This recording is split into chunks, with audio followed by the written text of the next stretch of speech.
आहे तुझं नाव यादव का? माझं नाव आहे.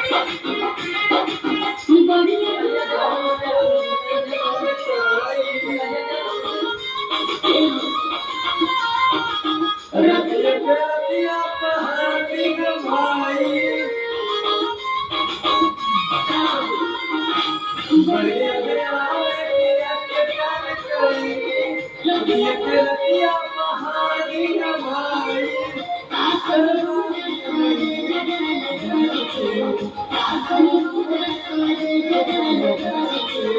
दिल